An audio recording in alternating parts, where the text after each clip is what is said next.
Selamat pagi semuanya. Perkenalkan, nama saya Laila. Saya dari kelas 12 IIS ingin menjelaskan tentang 1. Menganalisis berbagai faktor yang menyebabkan peristiwa reformasi 1998 masa pemerintahan Megawati Soekarno Putri. Tuntunan reformasi dibagi menjadi 6. 1.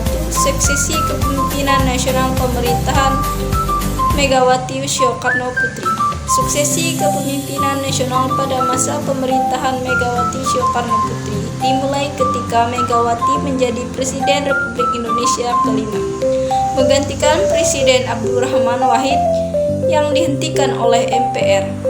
Pada saat itu, Megawati yang menjabat sebagai Wakil Presiden secara otomatis menjadi Presiden berdasarkan Pasal Undang-Undang 1945.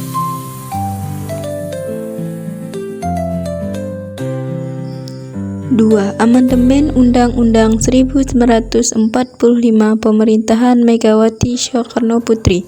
Pada masa pemerintahan Megawati Soekarno Putri terjadi amandemen Undang-Undang 1945 yang dilakukan oleh Majelis Permusyawaratan Rakyat atau MPR. Pada tanggal 10 November 2001, amandemen ini meliputi beberapa hal seperti 1. Penegasan Indonesia sebagai negara hukum. Amandemen ini menegaskan bahwa Indonesia adalah negara hukum yang berdasarkan pada kedaulatan rakyat. 2. Pemilihan presiden dan wakil presiden langsung. Amandemen ini mengatur bahwa presiden dan wakil presiden dipilih langsung oleh rakyat dan bukan lagi oleh MPR. 3. Pembatasan wewenang MPR memberikan lebih banyak kekuasaan kepada presiden dan DPR. 3. Penghapusan difungsi ABRI pemerintahan Megawati Soekarno Putri. Difungsi ABRI merujuk pada peran ganda angkatan bersenjata sebagai kekuatan pertahanan dan keamanan sekaligus sebagai kekuatan politik dan sosial. Penghapusan difungsi ABRI dilakukan melalui beberapa langkah seperti 1. Pembentukan TNI ABRI diubah menjadi TNI atau Tentara Nasional Indonesia yang berfokus pada pertahanan dan keamanan negara. 2. Penghapusan peran politik ABRI. Megawati menghapus peran politik ABRI dan memisahkan institusi militer dari kekuasaan politik. 4. Penegakan supremasi hukum pemerintahan Megawati Soekarno Putri. Pada masa pemerintahan Megawati Soekarno Putri, penegakan supremasi hukum menjadi salah satu prioritas utama. Berikut beberapa langkah yang dilakukan. 1. Pembentukan Komisi Pemberantasan Korupsi atau KPK. Megawati membentuk KPK pada tahun 2003 untuk memberantas korupsi di Indonesia. KPK dibentuk berdasarkan Undang-Undang Nomor 30 Tahun 2002. Penggantian aktivitas pertambangan Freeport. Megawati menghentikan aktivitas pertambangan Freeport di Papua karena dianggap melanggar aturan internasional tentang amdal dampak lingkungan. 2. Penghentian kontrak pertambangan minyak Caltex. Megawati menghentikan kontrak pertambangan minyak Caltex di Blok Natuna Kepri. 5. Pemberantasan KKN pemerintahan Megawati Soekarno Putri. Pemberantasan KKN atau korupsi, kolusi, dan nepotisme. Pada masa pemerintahan Megawati Soekarno Putri tahun 2001 sampai 2004, pemerintahan membentuk Komisi Tindak Pidana Korupsi berdasarkan Undang-Undang Republik Indonesia Nomor 28 Tahun 1999 tentang penyelenggaraan negara yang bersih dan bebas KKN. 1. Penghapusan peran politik ABRI. Megawati menghapus peran politik ABRI dan memisahkan institusi militer dari kekuasaan politik. 2. Pembentukan Mahkamah Konstitusi. Memperkuat supremasi hukum dan memastikan bahwa undang-undang yang dibuat sesuai dengan konstitusi. 3. Pemberantasan korupsi. Pemerintahan berupaya untuk memberantas korupsi dengan mengeluarkan peraturan-peraturan yang mendukung pemberantasan korupsi tersebut. 6. Pelaksanaan ekonomi daerah. Pemerintahan Megawati Soekarno Putri. Pemerintahan Megawati berupaya untuk melanjutkan kebijakan ekonomi daerah yang telah sejak tahun 1999. Pelaksanaan ekonomi daerah pada masa 1. Undang-Undang Nomor 2 Tahun 1999 mengatur tentang perimbangan keuangan pusat daerah. 2. Undang-Undang Nomor 12 Tahun 2003 mengatur tentang pemilihan umum anggota DPR, DPD, dan DPRD. 3. Undang-Undang Nomor 22 Tahun 2003 mengatur tentang susunan kedudukan MPR, DPR, DPD, dan DPRD. Meningkatkan perekonomian daerah melalui beberapa program seperti 1. Pemberdayaan ekonomi lokal, meningkatkan kemampuan ekonomi lokal dan mengurangi ketergantungan pada pemerintahan pusat. 2. Pengembangan infrastruktur, meningkatkan infrastruktur di daerah seperti jalan, jembatan, dan pelabuhan untuk mendukung pertumbuhan ekonomi. 3. Menghadapi beberapa tantangan seperti 1. Keterbatasan sumber daya. Banyak daerah yang menghadapi keterbatasan sumber daya seperti dana dan tenaga kerja untuk mendukung pertumbuhan ekonomi. 2. Kesenjangan ekonomi antara daerah yang kaya dan daerah yang miskin. Sekian hasil presentasi saya ucapkan terima kasih.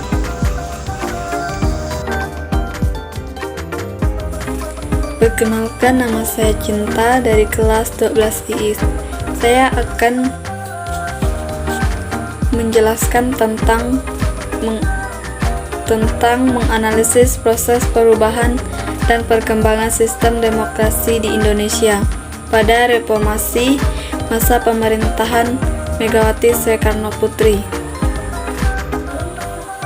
Perkembangan sistem demokrasi. 1. Pemilihan umum yang demokratis. Pemerintahan Megawati Soekarno Putri berhasil menyelenggarakan pemilihan umum, yaitu pemilu yang didemokratis dan transparan pada tahun 2004. 2. Penghapusan dwifungsi ABRI. Pemerintahan Megawati juga berhasil menghapus dwifungsi ABRI, Angkatan Bersenjata Republik Indonesia, yang telah menjadi sumber konflik dan ketidakstabilan politik selama beberapa dekade. 3. Pembentukan Komisi Pemberantasan Korupsi (KPK). Pembentukan KPK ini merupakan salah satu upaya untuk memperkuat demokrasi dan meningkatkan transparansi dalam pengelolaan keuangan negara. 4.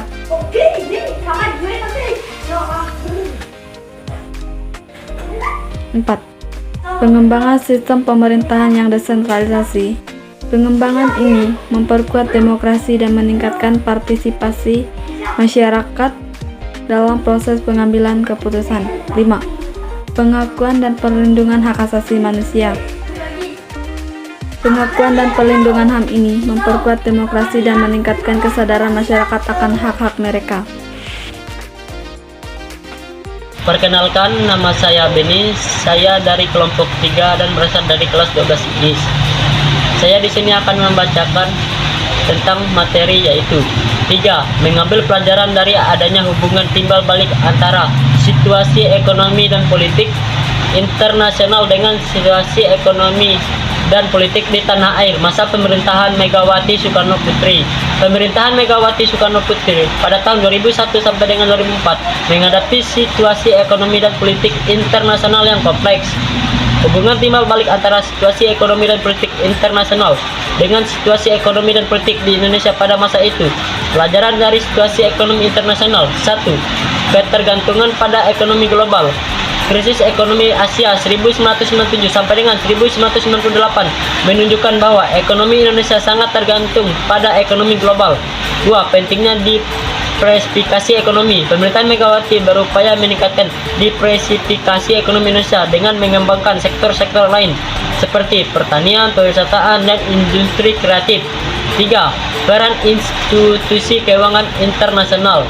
Pemerintahan Megawati bekerja sama dengan institusi keuangan internasional seperti IMF dan Bank Dunia untuk memperoleh bantuan keuangan dan teknis dalam mengatasi krisis ekonomi.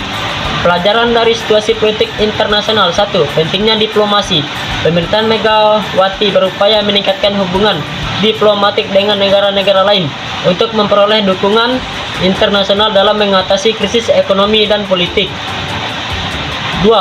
Peran organisasi internasional. Bekerjasama dengan organisasi internasional seperti PBB, ASEAN untuk memperoleh dukungan dan bantuan dalam mengatasi krisis ekonomi dan politik. 3. Pentingnya keamanan nasional. Meningkatkan keamanan nasional dengan mengatasi ancaman terorisme dan separatisme. Pelajaran dari situasi ekonomi dan politik di Indonesia. 1. Pentingnya reformasi. Ekonomi melakukan reformasi ekonomi dengan mengembangkan sektor-sektor lain dan meningkatkan efisien ekonomi nasional. 2. Pentingnya demokratisasi. Meningkatkan demokratisasi dengan mengembangkan sistem politik yang lebih transparan dan akuntabel. 3. Pentingnya keamanan nasional. Meningkatkan keamanan nasional dengan mengatasi ancaman terorisme dan separatisme. Demikianlah yang saya bacakan. Saya ucapkan terima kasih.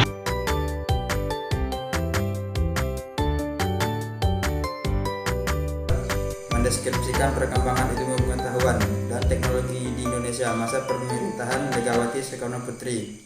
Pemerintahan Megawati Soekarno Putri tahun 2001 sampai 2004, iptek di Indonesia yang cukup signifikan. Berikut beberapa contoh perkembangan iptek pada masa itu. Perkembangan ilmu pengetahuan. 1. Perkembangan industri pesawat terbang. Pengembangan industri pesawat terbang nasional melalui PT Tentara Indonesia PTDI. 2. Perkembangan teknologi industri TIK melalui perkembangan infrastruktur TIK dan perkembangan aplikasi TIK. 3. Perkembangan energi terbarukan. Perkembangan energi terbarukan seperti energi surya dan angin dan biomasa. Perkembangan teknologi. 1. Perkembangan teknologi telekomunikasi melalui perkembangan infrastruktur telekomunikasi dan perkembangan aplikasi komunikasi. 2.